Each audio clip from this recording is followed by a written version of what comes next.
Who's the best space dog? Oh, где моя хорошая, хорошенькая моя, ты просто космическая. Eh? Who's the best hairy cosmonaut? It is indeed a lovely sunset, and it reminds me of the skies of Peru. I didn't?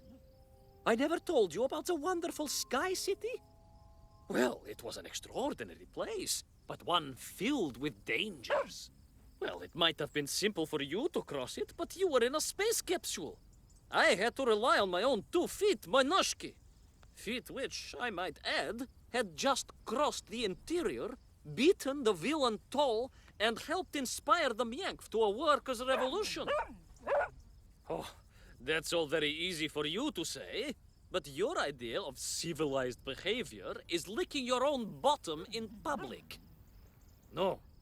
My adventures above the clouds were filled with untold dangers, death-defying escapes, and some really quite extraordinarily large Bielorybitsa. And it happened like this.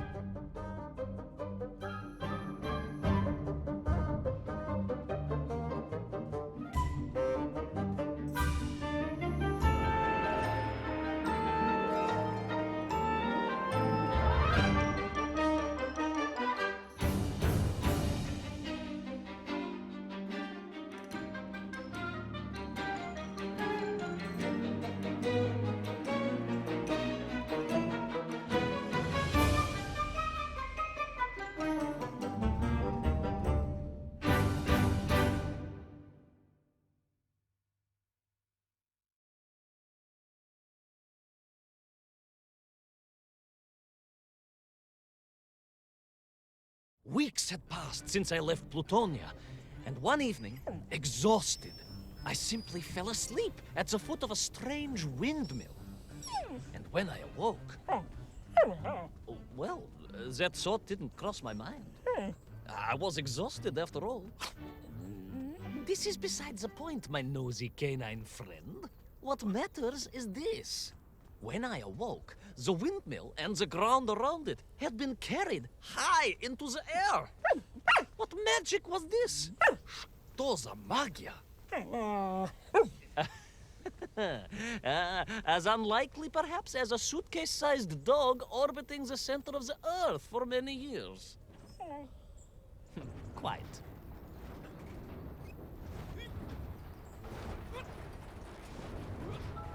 Quick as a flash, Kakmonia, my training leapt into play, and I began to paddle the strange contraption through the clouds in search of answers. It is entirely possible that a miller who owns a windmill capable of levitating high into the air may also own a flying machine. Oh, now you're just being silly. May I continue my recounting of how I sailed over the sky gardens towards the mystical city of Peru? Oh, I must, my moi ushati drug. I must.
What powerful emanations!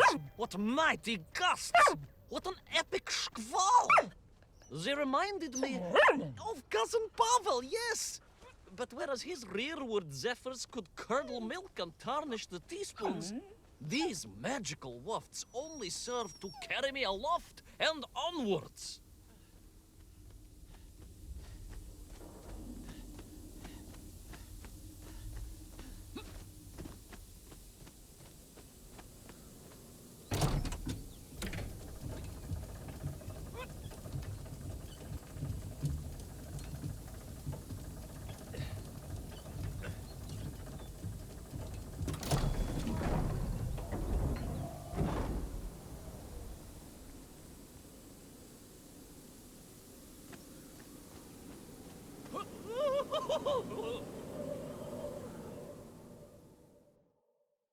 But something was afoot in the gardens of Perun. This horrid muck staining the surfaces and making my nose curl. Yes, it was positively pavilion in scent. But it did not belong here. I think I once told you of Auntie Marcia's passionate encounter in a cable car with the manganese entrepreneur from Chiatura. Now, Auntie Marcia told me that there was a disagreeable stain and smell all around those factories and smelting works. Our industry is not without its dangers. Could it be that the once bucolic gardens of Perun were being corrupted by unchecked pollution? After all, science is a double-edged sword, my bristly confidant. Consider Zemikov. Of course. I apologize. Proшу прощения. Two-headed dogs is perhaps a rather insensitive analogy, but not without justification in this instance. I have seen the blemished lands around Norilsk, but I could not believe that I would find such pollution here. But this was nothing to the true horror of what was shortly to unfold.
That terrible strashnaya machina, spewing its poison into the air, had created a monstrous thing.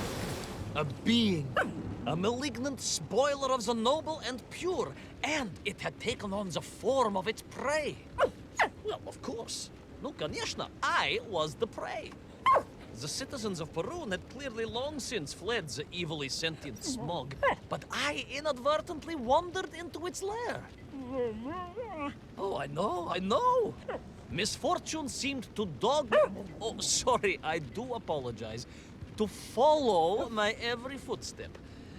But no time to ponder, no time to bemoan the hand that fate had dealt me. No, all that was on my mind was escape, конечно.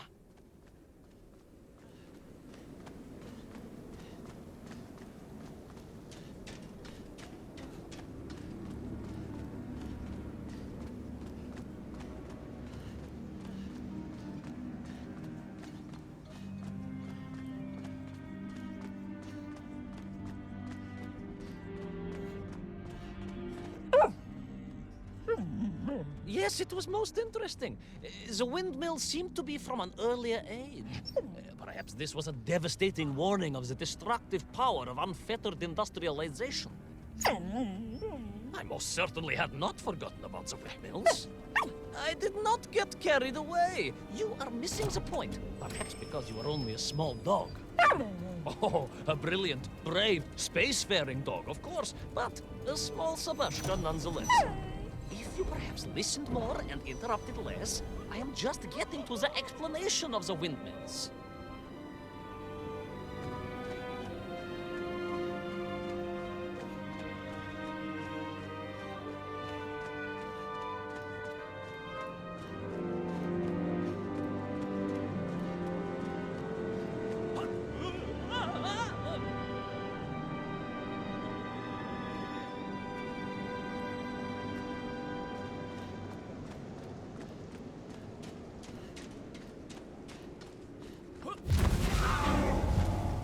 My stinking nemesis was back.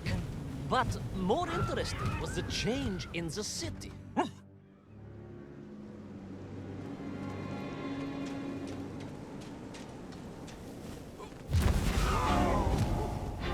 My stinky nemesis was back. But more interesting was the change in the city. The windmills were fading out, clearly obsoleted, mothballed, relics. Instead, a sense of an obsession with power was apparent. Vast engines, terrible machines, ever hungry and reliant on the rapid consumption of fuel, the production of toxic fumes and choking gases. Pride, my pushisti compadre, pride, ambitia, ambition, the dark side of science. Zemechov's had too many. Don't be ridiculous, dog. Only a Durak with the intellectual capacity of a ringworm would think windmills are in any way harmful.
Of course, you never had much of a chance to travel. Sarcasm doesn't suit you. You don't have the tail for it. You do, at least, have a tail. Mind you, family gossip maintained that so did Uncle Rabliem. Although it was apparently little more than a stub, and a source of considerable discomfort and social anxiety for him. The question of whether or not Uncle Rabliem wagged his stub is very much off topic. What I am trying to say is that your upbringing on the streets of Moscow meant you never saw the blackened fields of Magnitogorsk. The sacrifices made by the valiant citizens of that industrial heartland, as they drowned in their own blight, even as they powered the state forwards. I was reminded of Magnitogorsk as I wandered through those fields of pipes and foundries. And I wept for the loss of innocence that so often goes hand in hand with progress.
Indeed.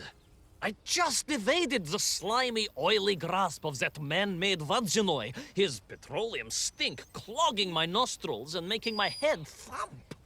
And I felt a great stirring within me. Yes, much like I assume Cousin Pavel. May he never get loose again. But no, quite different. This was no volcanic upbubbling of gastric malintent. No, it was the roaring fires of justice once more ignited within me. I felt a swell of patriotic fervor and knew the hand of destiny had fallen on me once more. Yes, what a hand it was! I could not see this great wonder sink into an abyss of poison and bile. The Perunians may have been forced to abandon their city, but I had saved the world once before and was ready to answer the call again.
What strange metal Bielaribitsa clearly designed to swim through the air? I was amazed. And there was more. Beneath the fins, I spotted the apertures of hoses and was reminded of the time Auntie Agrafina devised a contraption to water all of her copious algae beds simultaneously with one flush of the toilet by a system of pipes and valves that ran throughout her house. Можно так сказать, in a manner of speaking, yes. Her algae were most irrigated, although her neighbor Victor was washing his trousers in the sink at the time and was bruised quite severely about the face and body. But these were no ordinary flying metal fish. They were designed to expel air, fresh air, and push back the polluted clouds.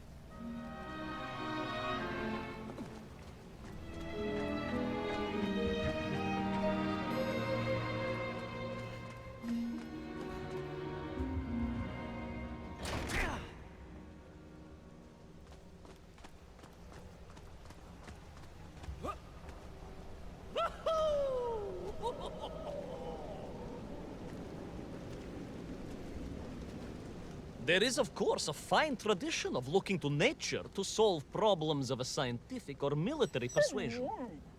Yes, as you well know. My nephew, Sergei... Yes, the very same. Poor lad with his dermatological eruptions. Well, Sergei was stationed recently at Kazachya Buchta, where dolphins... dolphins? Were being trained as brilliant aquatic agents of socialism. Why not then be inspired by marine life? Why, there is a fish, I have heard, that can shoot jets of water from beneath the surface to knock its prey off little tiny twigs and into its mouth. If you were to tell the average mushroom sheriff that a dog would orbit the Earth, I suspect you would receive a similarly sneering response. No, that is because you are a small, hairy hound of uncertain parentage. I, on the other hand, am a cosmonaut, the product of many months of training, and I realized the answer to pollution was here all along. The Peronians, tragically, had simply never had time to finish their thing. If only I could find a working, flying fish. If only. If only. Yes. If only.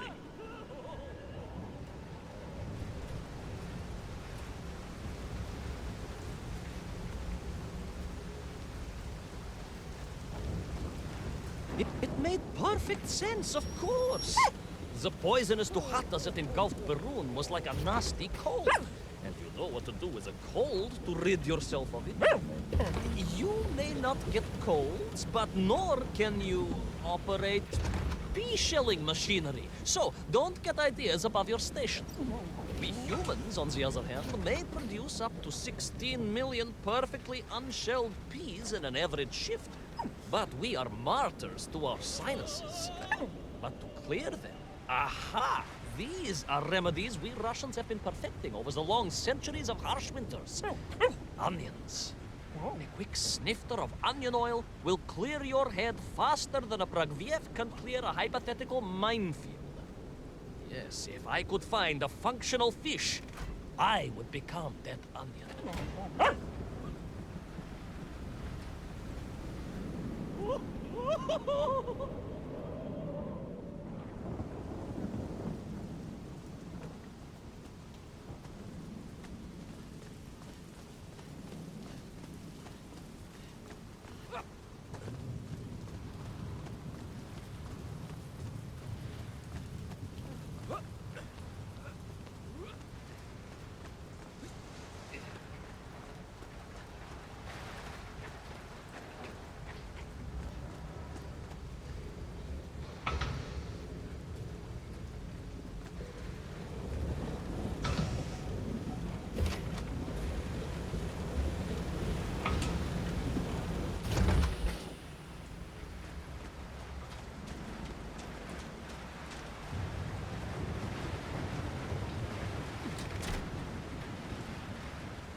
I could feel it. Yes, the working fish, the ribka. I could feel I was at the heart of Perun, and my noxious pursuer had renewed its chase with a terrible vigor.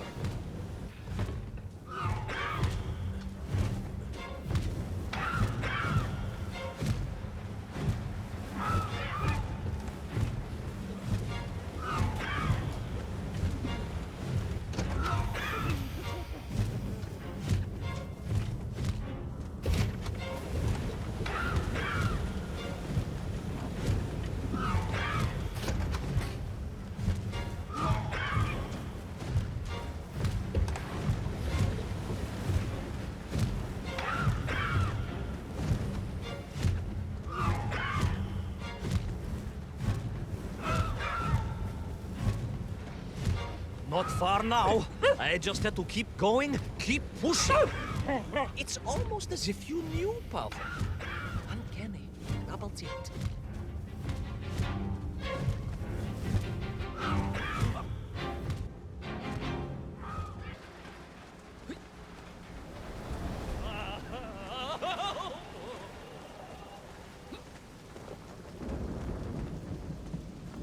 There she was. A beautiful sight. Her scales shimmering in the sunlight, her fins poised for action, her onion cannons primed for a great aerial conflict unseen in the annals of human endeavor. And you are just jealous it was a bigger flying machine than yours. No, Peleus Powell. It was time for science to fight back. Yes, my hairy compatriot. Aechale, onwards to victory!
was a miracle. I found myself swooping through beautiful clear skies, the strange interior sunlight gleaming on the sides of my fishy vessel. I heard birds clear their little throats and begin their wondrous gvalt, the wind gently humming on the fins. And then, all of a sudden, under it all, well, you see, in my hurry, it didn't even occur to me to check how much fuel was carried in the strange craft. With a horrible splutter, the engines choked and died. And suddenly we were plummeting downwards towards our doom. I did not. A simple mistake that many have made. Why, my Aunt Agrafina met her untimely demise being late for a fungal sculpting seminar and making exactly the same error. Only, unfortunately, it left her stranded in sub-zero temperatures just outside Pravachitsinsk. She wasn't found until 18 years after her own funeral, but was perfectly preserved. Remarkable, really. It is beside the point, yes. So, there I was. My fabulous ship had become a terrible prison. I was hurtling to my almost certain death. My triumph turned to tragedy. But then... well, you know what happened next. Even so, boy magnati trug, that is a story for another time. A most extraordinary story, of course, filled with dangers and wonders, and canals, and invasions, and strange doorways to other worlds. But perhaps too long a story for now. Yes, indeed, my canine tavarish. Time for soup. Auntie Agrafina's famous borscht. Coming? You know, I think you really did have the happier time in Perun. The benefits of being a suitcase-sized dog in a little space machine, perhaps.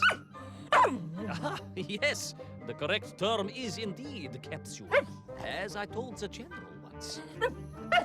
Why, a letter just the other week? He's thinking of retiring, he says. Yes, and moving to Bashkiria to nurture bees. Bees? Surprised me too. I thought if animal husbandry was to be his passion, it would be a large, manly animal like elk, or bears, or a caban. Perhaps the bees he is thinking of are particularly militaristic. Or stingy, yes. Did you want bread with your soup? In which case, there's half a tin of old beef you could also finish. Somewhat gray, but I'm sure it won't taste awful. Yes, my four-legged associate. Now, did I ever tell you the story of when Uncle Rablien got his stub ensnared in the seat of a wicker chair in the finest fish restaurant in the whole of Taliatsia?